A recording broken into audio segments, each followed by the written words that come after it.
안녕하세요. 영원한 자주국방 정확한 국방 소식 전해드리는 한국 국방 뉴스입니다. 구독, 좋아요, 알림 설정 후원 감사합니다. 최근 한국 방산 기술력이 빠르게 성장하면서 기존 이권을 가진 강대국들의 강력한 경쟁자로 급부상하고 있습니다. 아직 4.5세대 전투기인 KF-21 보람에는 6세대급을 바라보며 개발에 박차를 가하고 있는데요. 이미 6세대 제반 기술이 개발되었다는 의견이 미국에서부터 제기되었습니다. 오늘은 미국이 분석한 한국 KF-21 6세대 기술력과 한국과 협력을 원하는 군사 선진국들에 대해 총정리했습니다. 사실 조 바이든이 대통령으로 있던 시절 동안 미국 군사력이 약화되었다는 의견은 종종 나왔습니다. 심지어 군사무기 거래 측면에서도 미국 정부가 스스로 이득을 챙기지 못했다며 미국 방산 기업들조차 미국 정부에 다소 실망스러운 반응을 보였습니다. 특히 군수기업들의 발언은 주목할 만한데요. 이는 바로 한국과 직결되는 문제였습니다.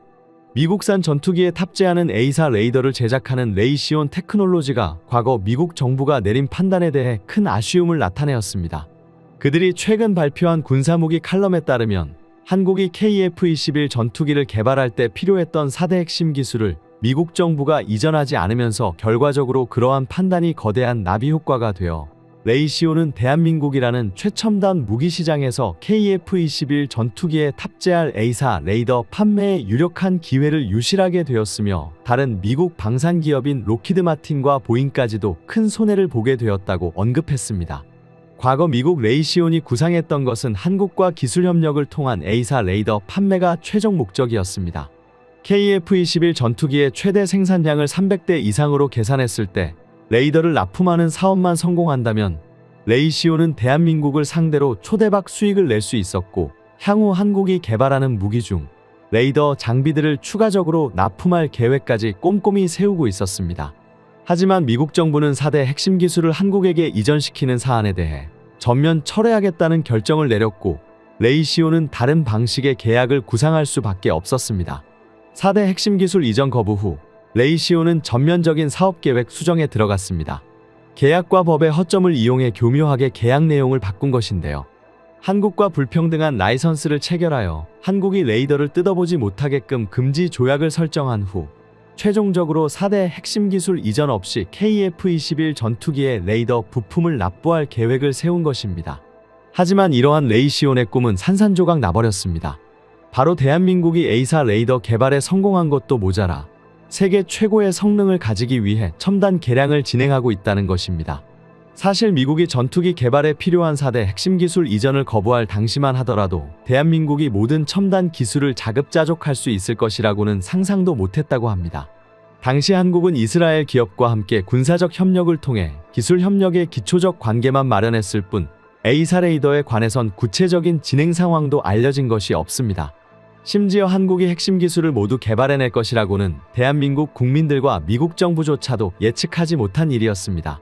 결국 실패하고 울며 겨자 먹기로 미국 방산기업과 불평등한 계약을 맺을 수밖에 없을 것이라고 미국 정부는 마음을 놓고 있었지만 이제 그러한 꼼수는 완전히 불가능해졌습니다.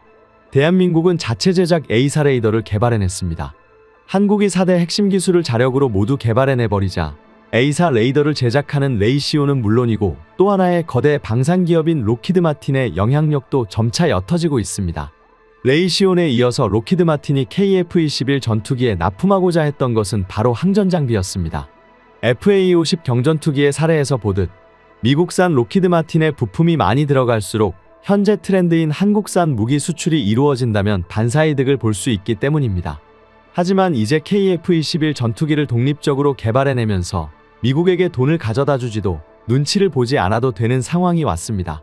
심지어 KF-21 전투기는 이미 80%가량의 부품 국산화가 진행되었기 때문에 더 이상 미국 방산기업들과의 불평등한 협력관계는 필요 없어졌습니다. 말 그대로 대한민국의 부품회사가 모든 것을 관리하고 있습니다. 사실 미국 로키드 마틴은 KF-21 프로젝트 초기부터 한국이 전투기를 제작하는 것에 대해 못마땅해 했습니다. 대한민국은 일본, 사우디와 함께 미국산 전투기를 구매하는 최대 고객 국가이기 때문입니다. 보잉의 F-15 전투기에 이어 로키드 마틴의 F-35 전투기까지 적극적으로 도입하던 국가가 뜬금없이 국산 전투기 개발을 진행하겠다고 한 것이죠. 미국산 전투기 종속에서 단숨에 벗어나고 KF-21 시제기 초도 비행을 시작한 지 2년도 채 되지 않아 실전기체 조립을 진행하고 있으니 록히드 마틴의 입장에서는 못마땅할 수밖에 없습니다.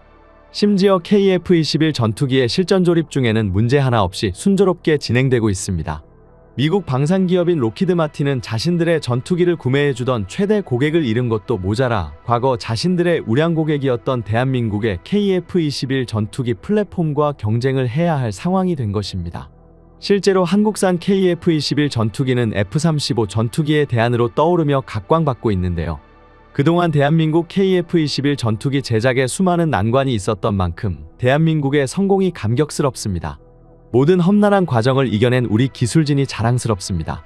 모든 것이 극비리로 돌아가는 한국의 첨단 기술 개발은 성공과 실패를 함부로 말할 수 없는 부분이지만 오래전부터 국내에서는 반대파들이 존재했습니다.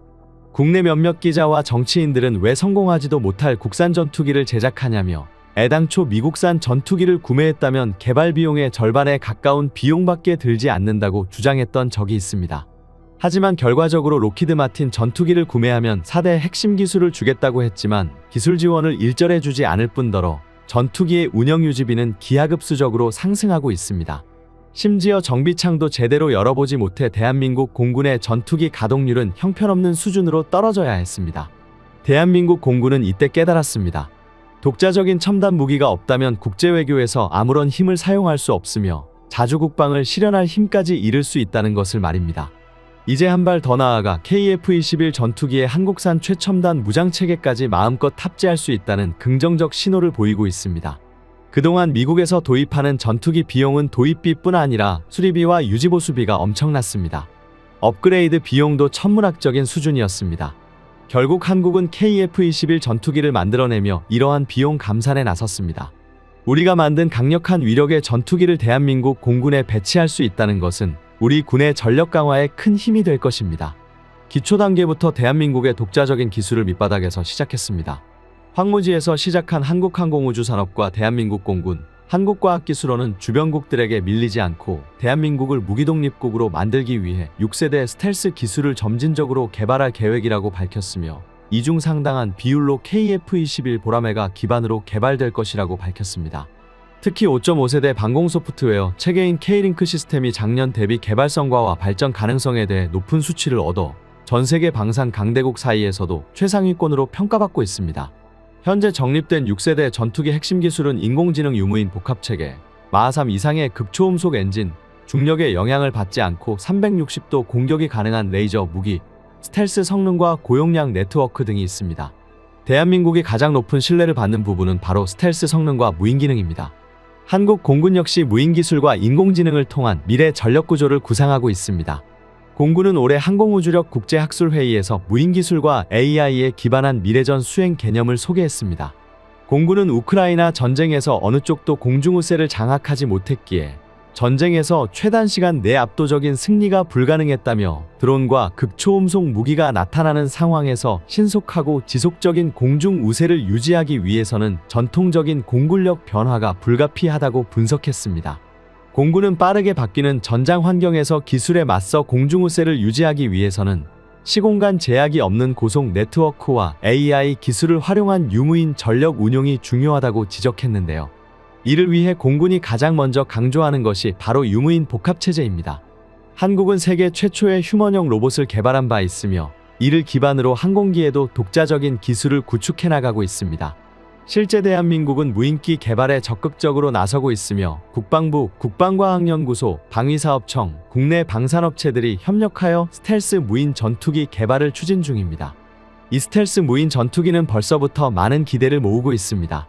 미국과 유럽에서 개발 중인 6세대 전투기는 유인 전투기가 다수의 윙맨 드론을 운용하는 유무인 복합 전투체계로 적용될 예정인데요. 윙맨은 위험한 비행 임무 중 동료를 지원하는 조종사를 뜻합니다.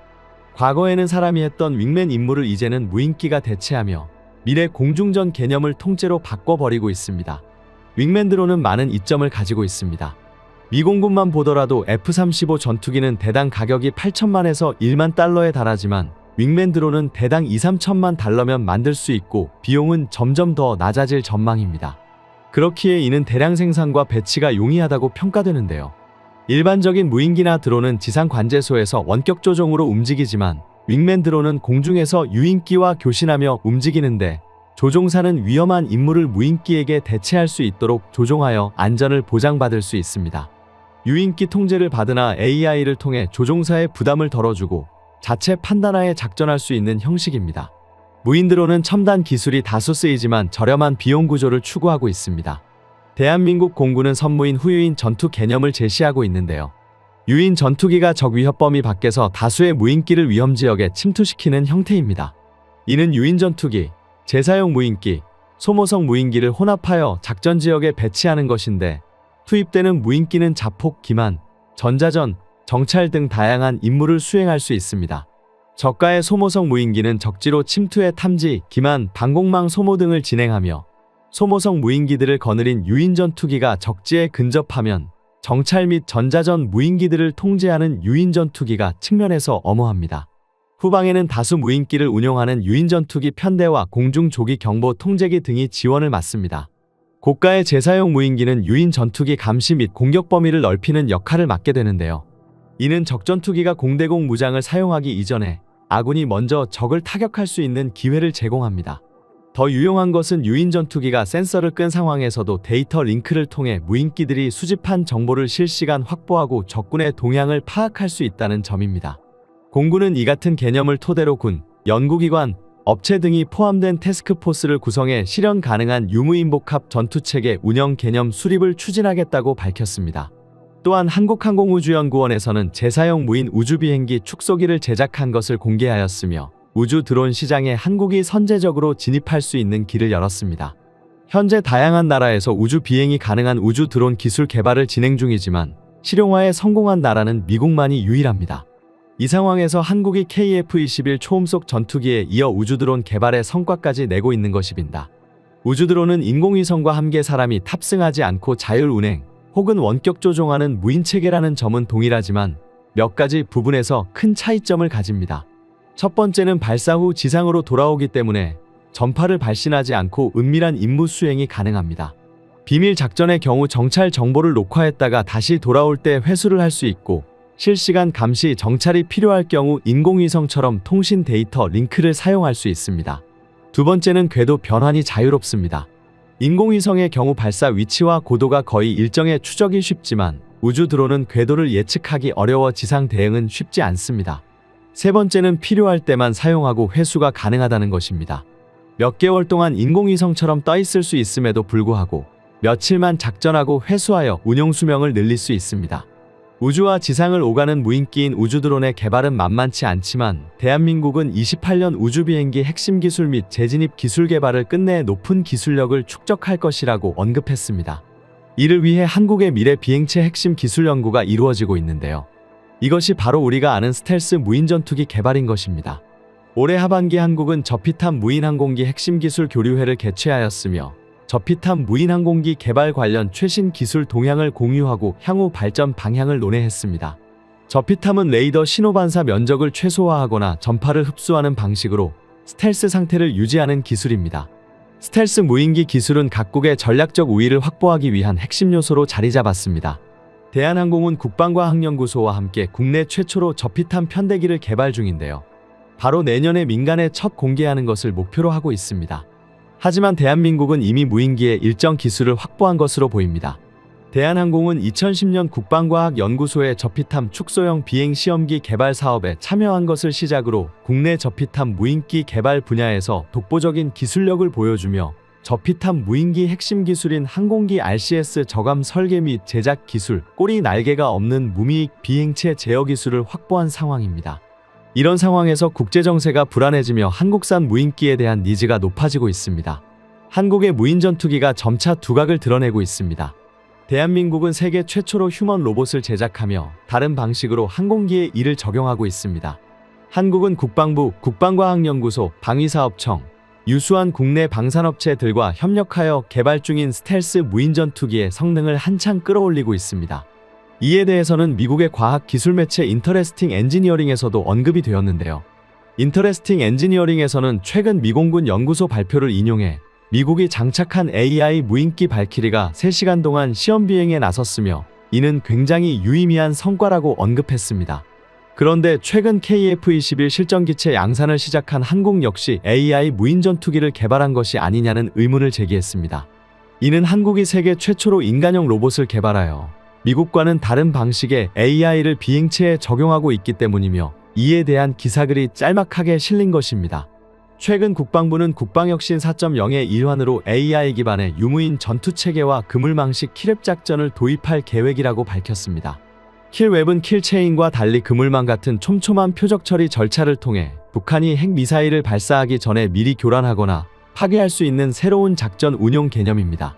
KF-21 전투기와 무인 전투기가 함께 편대를 이루는 유무인 복합편대는 킬웹의 이상적인 무기체계로 간주되며 카이는 차기 군단 무인기 체계 개발을 위해 고강도 경량 소재 도입을 고려하고 있으며 사실상 계획안은 제출된 것으로 확인되었습니다. 또한 중요시되는 것은 전자전과 통신중계 등 다양한 임무수행 능력을 갖추는 것입니다. 스텔스 능력은 특히 무인 전투기가 전장을 누비기 위해 중요한 부분입니다. 군사부서에 따르면 최근 한국군은 레이더 탐지되기 어려운 비행체 형성 설계 기술을 보유했다고 공식화했습니다. 스텔스 기능까지 적용된 무인 전투기는 AI를 활용해 미래 공중전의 필수 무기체계로 자리 잡을 것입니다. 특히 국산 초음속 전투기인 KF-21과의 유무인 복합편대는 미래 공중전에서 우위를 차지할 한국의 독자적 게임 체인저로 각광받고 있습니다. 대한민국은 일찍부터 무인 기술이 혁신 기술의 중심이 될 것을 확신하였고 한국항공우주산업은 차세대 전술체계인 유무인 복합편대를 통해 미래 항공전을 선도하겠다는 계획을 수립했습니다.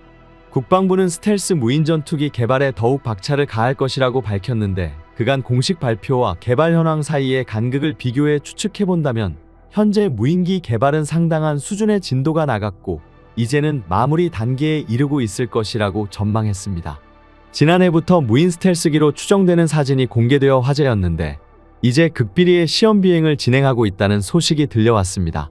일정까지는 무인 스텔스기의 동체만 완성된 것이라고 여겨졌지만 현재 시험 비행을 진행하게 되면서 신기술을 탑재하고 확실한 대한민국의 게임 체인저로 거듭나고 있다는 소식이 전해졌는데요.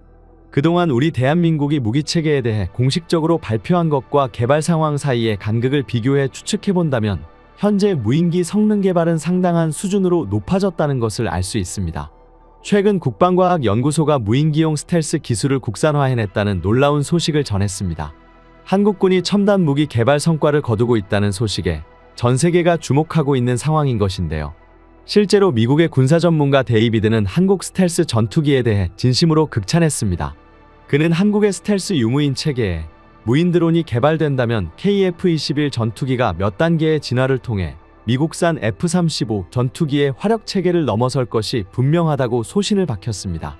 한국형 무인 스텔스 전투기가 이상 징후 발생 시 KF-21 전투기의 상황을 공유하게 되면 적의 방공망을 피해 초저공으로 접근해 순식간에 선멸이 가능하다는 것이죠.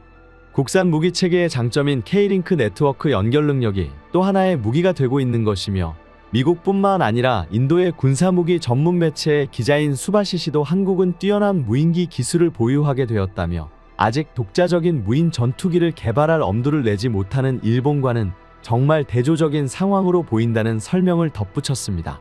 한국형 스텔스 기술은 다양한 세부 기술을 포함하고 있어 지속적인 연구가 필요하지만 최근 성과만 살펴본다면 한국형 스텔스의 윤곽은 어느 정도 드러났다고 볼 수 있는데요.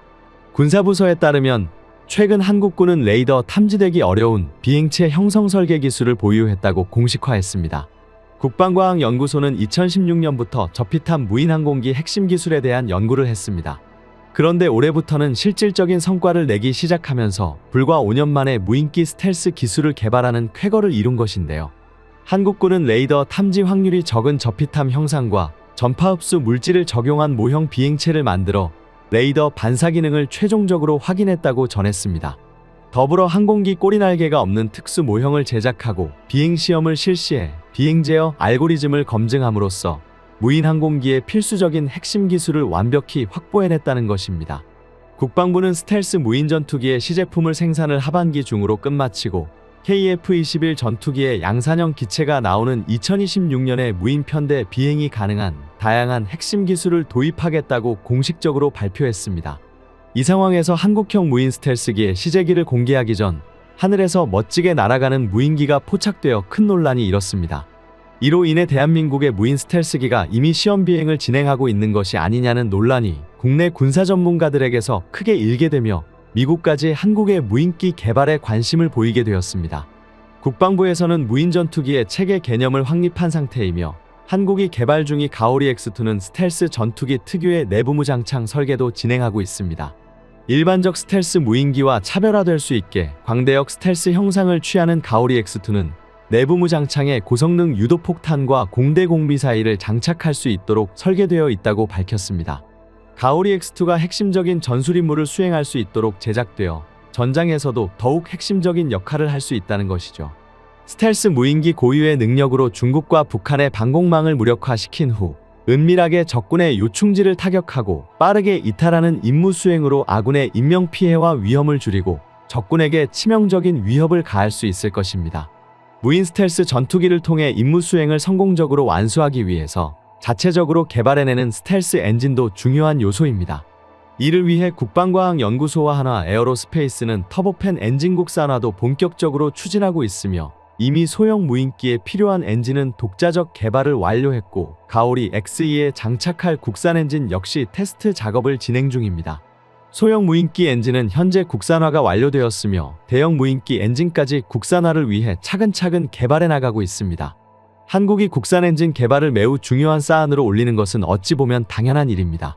항공 엔진의 독자 개발은 국산 군용기의 완성과 운용의 독립을 의미하며 이는 국제의존도를 줄이고 자주국방을 실현하는 결정적 계기가 되기 때문입니다. 한국 기술진은 5,500파운드 터보팬 제트 엔진에 사용될 터빈 블레이드와 코어 실증에 성공하며 5,500파운드급 엔진의 본격적인 개발을 모두 마쳤습니다. 이제는 8,000파운드급 엔진 개발에 몰두하고 있는 상황이며 빠르게 10,000파운드 이상급 엔진 개발을 계획하고 있습니다. 한국의 기술 발전 속도를 고려할 때 2025년이면 첫 번째로 출시된 한국산 터보팬 엔진을 장착한 국산 무인기가 모습을 드러낼 것 같습니다.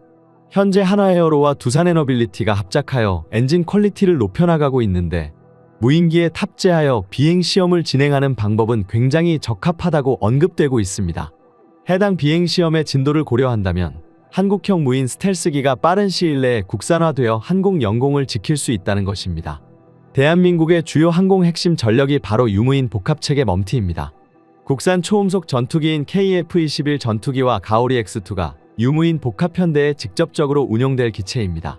현재 KF-21 전투기는 실전기체 양산이 돌입하였으며 동체 조립과 성능 개량을 추가적으로 진행하여 2026년 대한민국 공군에게 배치될 예정입니다. 또한 KF-21 블록2에 대한 성능 개량이 빠르게 이루어지고 있기 때문에 이와 병행하여 무인 스텔스 전투기 개량에도 박차를 가하고 있다고 전해졌습니다. 국방부의 발언에 따르면 KF-21 블록2에서는 무인기 편대와 KF-21 유인 통제기를 함께 비행하며 다양한 편대를 구성하고 효과적인 작전을 수행할 수 있도록 준비하고 있습니다. 이를 위해 KF-21 전투기는 저피탐 설계를 활용해 생존 가능성을 향상시키고 독자적으로 개발한 첨단 항공전자 기술과 국산 무장까지 탑재할 계획을 세우고 있습니다. KF-21 전투기의 유무인 복합편대까지 추가된다면 경쟁 기종과 비교해 생존성 향상은 물론 공격력까지 높아질 것으로 기대됩니다. 또한 스텔스 무인 전투기가 KF-21 전투기와 함께 공중 임무를 수행하거나 무인기로만 구성된 전투 임무를 수행하는 역할도 하게 될 것입니다. 한국항공우주산업이 개발한 전투기뿐만 아니라 헬기 및 다양한 무인 항공기와도 함께 운용하여 여러가지 전략적 유무인 복합편대 구성에 대한 계획과 연구도 진행 중입니다. 이는 임무 조건에 따라 유연한 편대 임무 구성을 가능하게 할 것입니다. 이를 위해 편대 간의 임무 분산, 지능형 통제 시스템 개발, 자유화된 임무 수행, 전술적 고기동 능력 확보를 주요 목표로 하고 있습니다. 무인 스텔스 전투기의 개발이 완료되면 이를 다양한 전투 임무에 활용할 수 있습니다. 스텔스 무인 전투기는 편대 임무와 함께 개별 임무도 수행하게 될 예정입니다. 스텔스 무인 전투기의 개별 임무는 감시 및 정찰, 작전 초기 적 방공망 무력화, 공중 제압, 그리고 핵심 기체 중심 호위 등의 임무를 할 수 있습니다. 기본적인 임무에 더해 유인기와 함께 화력 공세를 하기 위한 준비도 이루어지고 있습니다. 무인기와 유인기의 유기적 연계를 통한 전투력 강화는 국가안보에 엄청난 기여를 하게 될 것으로 판단되며 6세대급 기술인 유무인 체계 개발으로 대한민국은 세계적으로 놀라운 경쟁력을 갖추게 될 것으로 전망됩니다. 빠르게 높아지는 대한민국의 기술력으로 AI 기반 유무인 복합 전투체계 구축은 경이로운 속도로 이루어지고 있습니다. 미국 트럼프 차기 대통령의 신임을 받고 있는 일론 머스크가 F-35 전투기에 대해 지적했습니다. 테슬라 CEO로 알려진 일론 머스크는 차기 정부 효율부 수장으로 취임을 앞두고 있는데 그 전부터 거침없는 발언을 잇따라 쏟아내고 있습니다. 특히 미국이 수많은 국가에 판매한 전투기인 F-35 전투기는 비싸고 설계부터 잘못되었다며 일침을 가하기도 했습니다. 실제로 바이든 정부 시절 야심차게 추진한 F-35 전투기 레이더가 공중 작동 시험 도중 갑자기 먹통이 되어 작전 비행에서 아찔한 모습을 야기하기도 했는데요. 이로 인해 미국과 유럽 언론에서는 미국 F-35 전투기의 결함에 걱정스러워하며 대안을 찾기도 했습니다. 또한 작년부터 시작되었던 F-35 레이더 성능 업그레이드 계획에는 로키드 마틴과 미국 바이든 정부의 압박이 거세게 작용한 것으로 밝혀져 논란이 된 바 있는데요.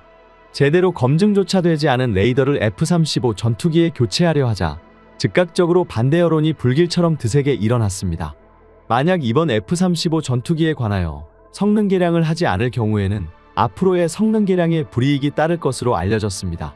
이처럼 미국 방산업계에 고질적으로 이어져 온 갑질이 계속 이어지는 와중에 한국공군 측은 최근 F-35가 마지막 미국산 전투기가 될 것이라는 뉘앙스를 보여 화제가 되었습니다.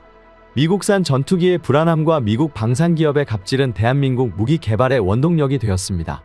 결국 한국은 놀라운 KF-21 전투기를 만들어내었으며 이제는 대한민국이 F-35 전투기에 기댈 것이 아니라 KF-21 전투기 생산을 늘려야만 한다는 것이 타당하게 들립니다. 실로 대한민국의 자주국방을 향한 열망이 실현되는 것 같습니다. 대한민국 KF-21 전투기 양산과 함께 민간에도 KF-21 전투기의 화려한 비행을 공개하면서 서유럽과 동유럽의 여러 국가에서 한국의 보람의 전투기를 유심히 지켜보고 있는 상황입니다. 실제로 폴란드를 중심으로 한 핀란드와 노르웨이, 루마니아 등 나토 연맹 회원국들은 공중전 시 확실히 승리를 보장해 줄 수 있는 차세대 전투기 도입을 강력하게 원하고 있는 상황인 만큼 올해 열린 방산전시회에서도 대한민국의 KF-21 전투기가 어떤 형태의 스텔스 수준으로 진화할지, 미사일 무장체계는 어떻게 선택할지 높은 관심을 받았습니다. 당초 계획은 기존에 사용하던 미국산 장거리 공대공 미사일과 단거리 전용 사이드 웨폰을 장착하는 것이었지만 이것은 단계적 차원의 계획에 불과했습니다. 장기적인 관점으로 바라본다면 2030년까지 천룡 미사일과 한국형 공대공 미사일로 모든 무기체계를 국산화해 나가고 있습니다. 또한 KF-21 전투기가 단계적 진화 개발을 거쳐 5세대 스텔스 혹은 궁극의 6세대 전투기로 개량할 것을 고려하여 설계되었다는 사실을 내비치기도 했는데요. 이건 결코 과장된 것이 아닙니다. 올 초 KF-21 전투기 시제기들의 상부복합 연계 비행을 보더라도 보람의 전투기의 확장성은 무궁무진하다는 것을 알 수 있습니다. 최근 KF-21 전투기의 공대공 미티어 미사일 분리 영상을 통해 본격적으로 다목적 전투기로서의 면모를 갖추게 되었습니다. KF-21 전투기의 국산 A사 레이더 및 항공 전자장비를 탑재하며 국내 생산 부품들이나 기술력이 확장되었고 유럽 국가들의 태도도 싹 바뀌었습니다. 왜냐하면 전투기의 신뢰성을 보장받기 위해서는 가동률이 가장 먼저 언급되기 때문인데요. 즉 국산화된 장비들이 많아질수록 부품 정비성이 굉장히 수월해지기 때문에 이러한 전투기 가동률에서 대한민국이 압도적인 이점을 가질 수 있는 것이죠. 동유럽의 불안정한 국제정세 속에서 폴란드를 비롯한 유럽 여러 국가들의 국제 안보 위험도가 굉장히 높아짐에 따라 국방비가 빠르게 증가하고 있습니다. 특히 트럼프 대통령 취임을 앞두고 많은 유럽 국가들이 빠르게 전력 확충을 해야 한다는 압박감을 가지고 있는데요.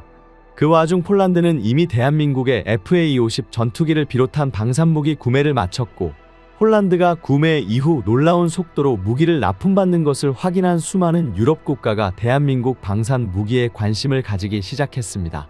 특히 전차 강국 독일의 관심이 심상치 않습니다. 독일은 프랑스와 함께 6세대 전투기 개발 계획인 FCAS 프로젝트를 진행 중인데요. 이 FCAS 프로젝트에 금이 가기 시작하면서 독일과 스페인은 다른 나라의 전투기에 눈길을 주고 있습니다.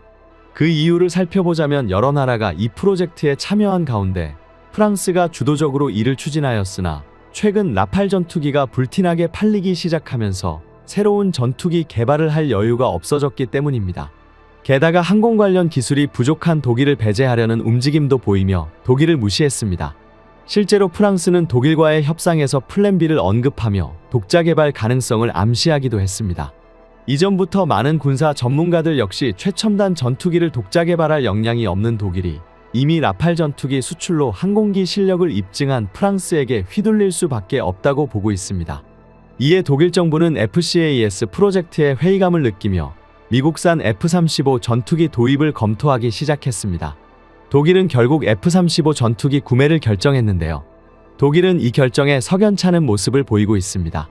그 이유는 독일이 검토를 시작하자마자 F-35 전투기가 연달아 추락하는 사고를 일으키며 세계에는 미국산 전투기 결함 문제가 핫한 화두로 다루어졌습니다.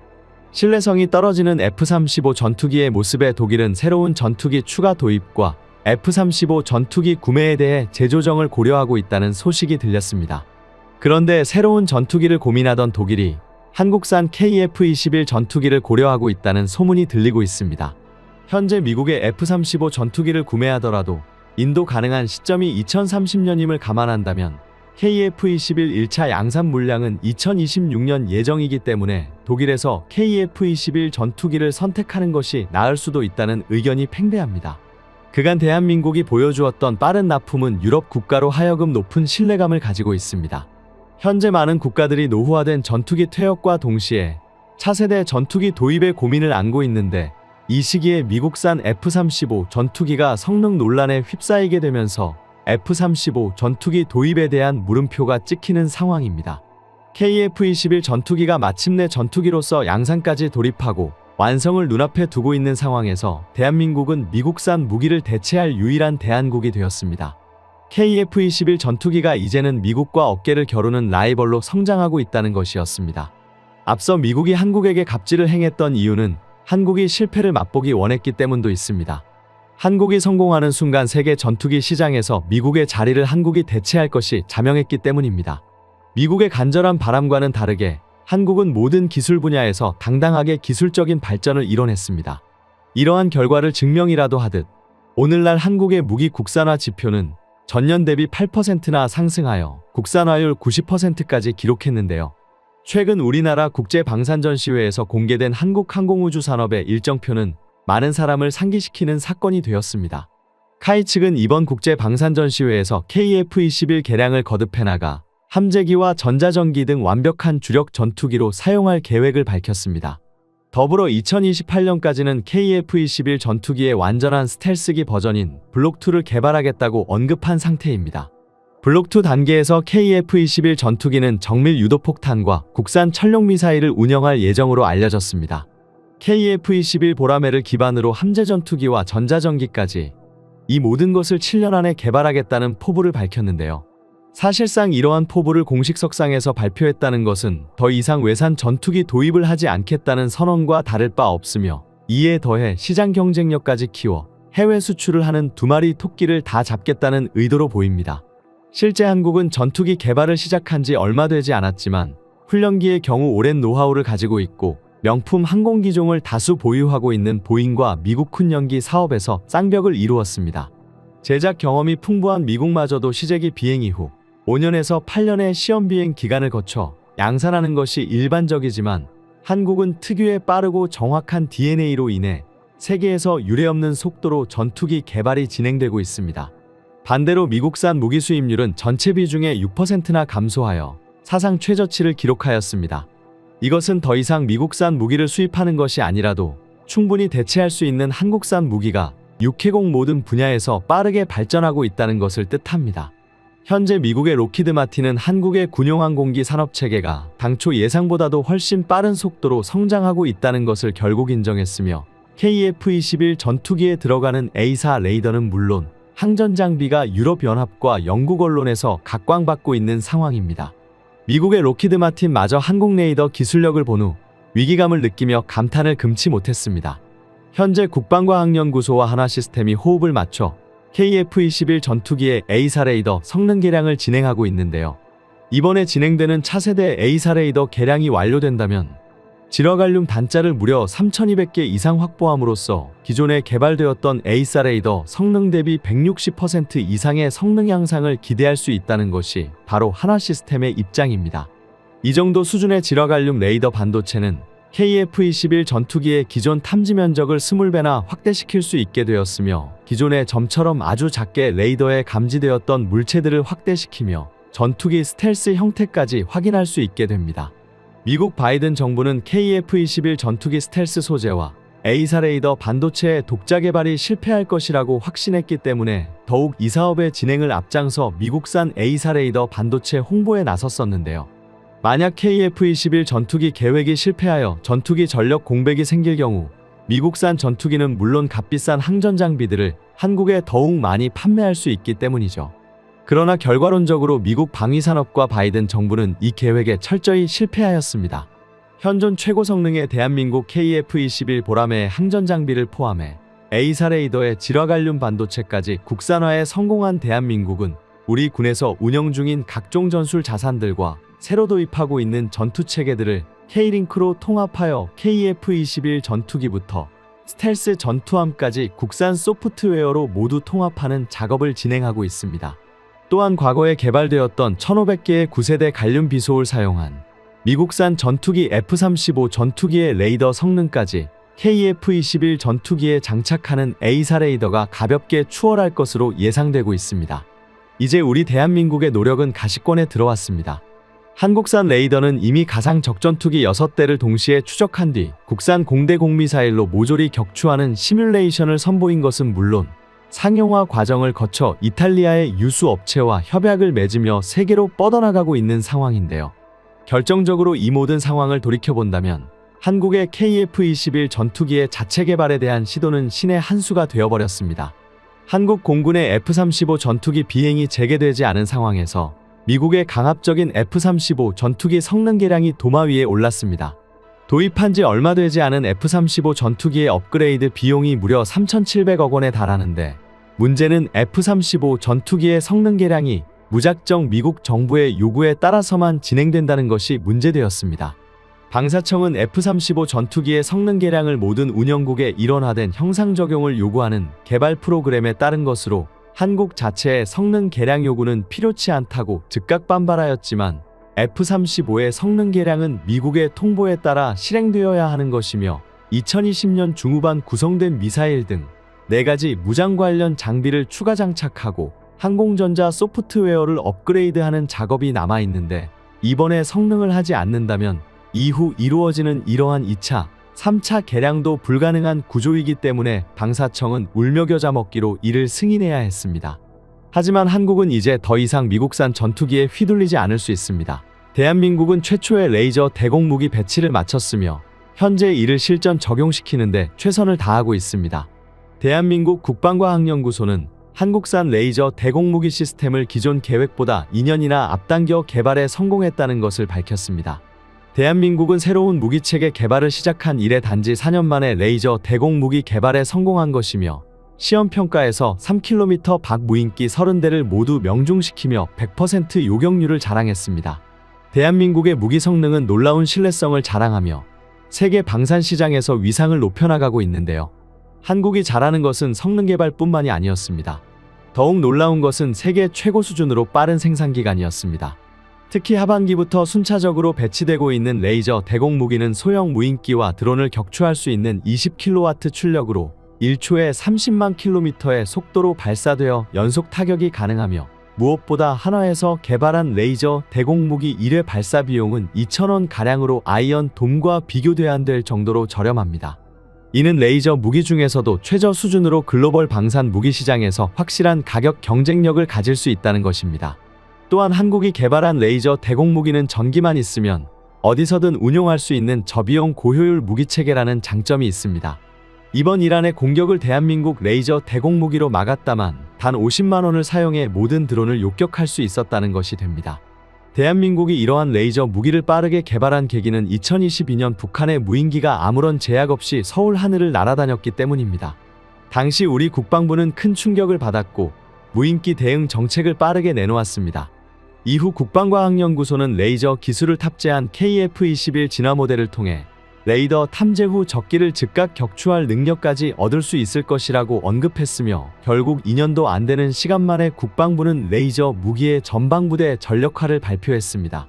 최근 3월 백령도 해병대 유교단 방공 레이더에 NLL 북쪽 상공에 궤비행체가 되는 사건이 있었는데 이때 대한민국은 경고 사격을 하였음에도 남하하는 비행체를 순식간에 폭파시켜버렸습니다. 한국의 레이저 무기는 초속 30만 킬로미터로 목표를 즉각 파괴시킬 수 있는 능력을 갖추고 중력과 대기의 영향을 거의 받지 않아 더욱 무시무시한 무기로 각광받고 있습니다. 정밀도가 높고 신속한 대응이 가능하다는 것이 가장 큰 장점입니다. 이는 운동역학적 탄도 계산이 필요 없이 직전하는 레이저의 특성 덕분입니다. 우리 대한민국이 개발한 블록원은 20kW급 출력의 사거리 2에서 3km 제원을 갖추고 있으며 앞서 말했듯 요격률은 100%에 달합니다. 특히 발사 비용도 2,000원으로 전 세계 최저이기 때문에 당장 위협되는 북한의 대남 쓰레기 풍선을 격추시키기 알맞은데요. 이와 함께 군에서는 더 높은 30kW급 출력의 트럭에 탑재되어 이동 가능한 기동형 레이저 대공무기 블록2 드론뿐 아니라 미사일 요격이 가능하며 해군 전투함과 항공기에 탑재할 수 있는 100kW급 블록3 개발에도 주력하고 있습니다. 그런데 많은 분들이 관심을 가지는 것이 바로 블록3입니다. 항공기 탑재형 레이저 무기라 함은 우리 국산 전투기 KF-21 전투기에 레이저 무기가 탑재될 수 있다는 사실을 뜻합니다.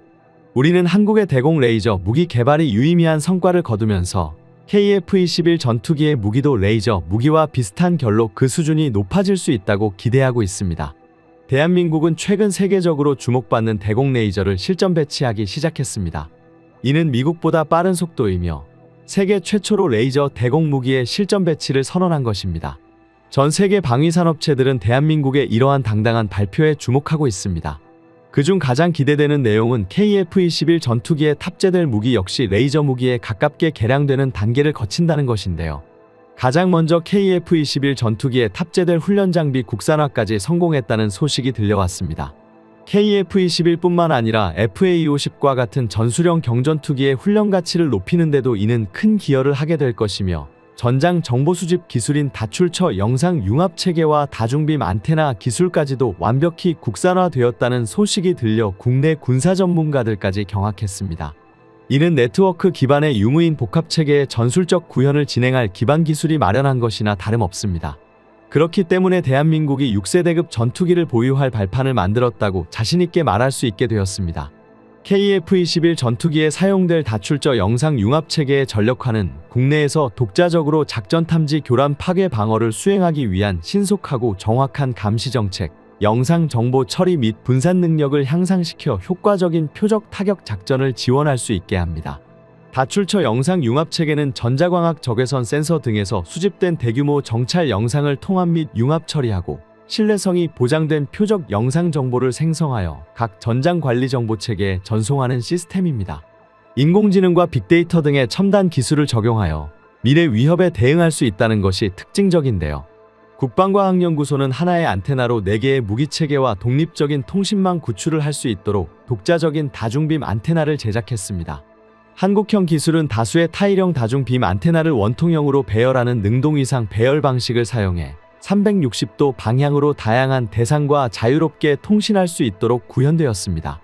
이는 전파 방해와 악천후의 영향을 최소화하여 무인기의 작전 영역을 획기적으로 넓히고 통신 능력까지 비약적으로 상승시킬 것을 공표했습니다. 또한 국방과학연구소는 다중빔 안테나 기능을 지속적으로 향상시켜 유인 및 무인기, 함정, 위성 등 다양한 플랫폼에 적용 가능한 초고속 정밀통신 무기체계 개발의 범위를 넓힐 계획입니다. 이로써 KF-21은 무인전투기와 함께 초고속 정밀통신의 발판까지 마련되었다는 평가가 지배적입니다. KF-21 전투기가 레이저 무기 장착의 발판을 마련되었다는 것입니다. 다만 실제 전력화를 위해서는 보다 다양한 추가 실험이 진행되어야만 한다는 의견이 대다수입니다. 한국과학기술연구원은 30여 년간 산업용, 의료용, 국방용 레이저 관련 각종 융복합 연구를 통해 첨단 레이저 산업을 개척해왔습니다. 특히 첨단 소재 관련 광센서 관련 응용 연구와 과학기술 정책 수립에 힘을 쓰고 있으며 레이저 기술 응용의 두각을 보이고 있는데요. 대한민국이 이러한 기술을 바탕으로 6세대급 전투기 개발에 앞서 5.5세대급 전투기 KF-21EX 개발에 총력을 기울이기 시작하자 많은 국가가 관심을 보이고 있습니다. 특히 한국과 함께 기술 협력을 이루어 KF-21 최종 진화형인 6세대 전투기까지 공동 개발을 진행하고자 하는 의사를 적극적으로 밝히는 국가가 있습니다. 대한민국 6세대 전투기 개발은 아직 초기 단계에 있으며 여러 국가에서 자체 버전의 전투기를 개발하기 위해 노력하는 상황입니다. 현재 6세대 전투기를 개발하는 국가는 미국, 일본, 프랑스, 독일, 스페인, 러시아, 중국 정도인데요. 이 중 유럽에서는 영국, 이탈리아, 일본이 추진하는 글로벌 전투 항공 프로그램과 프랑스, 독일, 스페인의 미래 전투 항공 시스템이 진행되고 있습니다. 이들 프로그램은 난관에 부딪힌 상태이며 그로 인해 새로운 국가의 영입을 바라고 있는데요. 프로젝트에 합류하길 바라는 1순위 영입 국가가 바로 스웨덴입니다. 스웨덴은 유럽 내에서는 작은 국가이지만 전투기 역사를 선도하고 있는 국가라고 할 수 있습니다. 스웨덴은 오랫동안 동맹들과의 방침을 고수하면서 군수산업 육성을 주력했는데 그 결과 세계 최고 수준이라 할 수 있는 무기 수출국으로 등극했습니다. 스웨덴의 대표적인 4세대 전투기는 사브가 만든 그리펜 전투기로 이는 굉장한 가성비를 자랑하며 다목적성과 완성도 측면에서 최고라는 평가를 받고 있습니다. 브라질 공군이 스웨덴 그리펜 36대를 도입했고 체코, 헝가리, 남아공, 태국 등이 해당 전투기를 운용하고 있습니다. 국내 방산 전문가들은 KF-21 전투기를 제작할 때 하나같이 KF-21 전투기의 최대 경쟁자는 스웨덴 사브의 그리펜 전투기가 될 것이라고 주장하기도 했었습니다. 그런 스웨덴이 KF-21 전투기와 6세대 공동 개발을 희망한다고 제안해온 것인데요. 지난 6일 스웨덴 국방조달본부는 스웨덴 한국우주업체 사브와 차기 전투기에 대한 연구를 원점에서 새롭게 시작하는 계약을 체결했습니다. 그동안 유럽에서 진행하는 6세대 프로젝트에서는 스웨덴 참여를 촉구하는 제안이 무수했습니다만 유럽의 제안을 모두 거절한 스웨덴이 한국과의 6세대 전투기 개발의 의사를 밝힌 것은 상당히 충격적인 사실인데요. 특히 유럽 국가들은 경악을 금치 못하는 상황입니다. 실제로 유럽의 유라시아 타임스에서는 스웨덴의 행보에 대해 유럽 국가들이 더 이상 자신들만의 연합으로 미래 경쟁에서 살아남기 힘들다며 대한민국과의 협력을 고려해야 한다는 것을 인정했다고 전했습니다. 국내 전문가들은 다국적 협력이라는 것은 개발 비용을 나누고 수요를 맞춰 규모의 경제를 실현하는 방법인데 현재 KF-21 전투기 공동개발 국가인 인도네시아와 같은 기술력도 신뢰도도 없는 국가가 아닌 스웨덴과 같은 높은 기술 수준과 신뢰를 갖춘 국가라면 분명 큰 시너지가 날 수 있을 것이라고 환호했습니다. 그동안 일부 국산 전투기 개발 반대파들은 처음부터 다른 방산 선진국들은 5세대, 6세대를 만들고 있는 지금 한국이 4.5세대 전투기를 만드는 것은 9세대적이라 비판했으나 한국은 처음부터 6세대 전투기까지 염두에 두고 개발을 진행했습니다. 이로 인해 최근엔 5세대까지는 독자 개발을 진행해도 문제가 없겠지만 6세대는 반드시 공동 개발을 해야 한다는 주장도 제기되고 있습니다. 특히 6세대 전투기는 개발 자체가 까다로운 만큼 분담금만 내주는 국가가 아니라 개발비를 포함해 기술력을 가진 나라가 참여하는 것이 성공 확률을 높일 수 있는 방법이라는 의견이 힘을 얻고 있는데요. 특히 스웨덴이 대한민국과 공동 개발에 협력하게 된다면 진정으로 서로가 윈윈하는 프로젝트를 진행할 수 있습니다. 6세대 전투기가 개발된다면 이를 다른 국가에 판매하지 않겠지만 서로 간의 협력을 통해 4.5세대나 5세대 전투기까지는 유럽 국가들에 판매할 수 있습니다. 특히 유럽 국가의 판매 물량을 스웨덴에서 생산 및 유지 보수를 진행하며 수출 효과를 이어갈 수 있으며 대한민국이 아시아 지역 수출과 중동, 남미 지역까지 공동으로 진출할 발판을 마련할 수 있습니다. 스웨덴이 한국과 함께하고자 하는 움직임이 갑자기 시작된 것은 아닙니다. 방산 관계자들은 그동안 스웨덴이 한국과 방산 측면에서 유기적으로 협력해왔다는 점을 알리며 서로 힘을 합친다면 엄청난 시너지를 발휘할 수 있을 것이라고 말했습니다.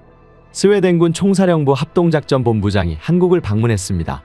그의 방한 이유는 스웨덴이 유럽뿐만 아니라 인도 태평양 지역의 군사 안보와 네트워크를 구축해야 하며 그 주요 축이 한국이라고 생각하기 때문입니다. 방한 중 한국군 카운터파트들을 만나면서 방위산업 관련 협의도 진행될 것이라고 밝혔으며 이것이 방문의 가장 중요한 이유로 보입니다. 스웨덴 합동작전본부장은 한국과의 협력이 여러 단계로 진행될 것으로 예상하며 현재 말할 수 있는 것은 양국 간 협력이 더 강화될 것이라는 점이며 한국의 군사 및 방산에 대한 그의 믿음은 두텁다고 말했습니다. 또한 현재 한국과 방위산업 관련 협력에 대해 논의하고 있다는 것도 당당히 밝혔습니다.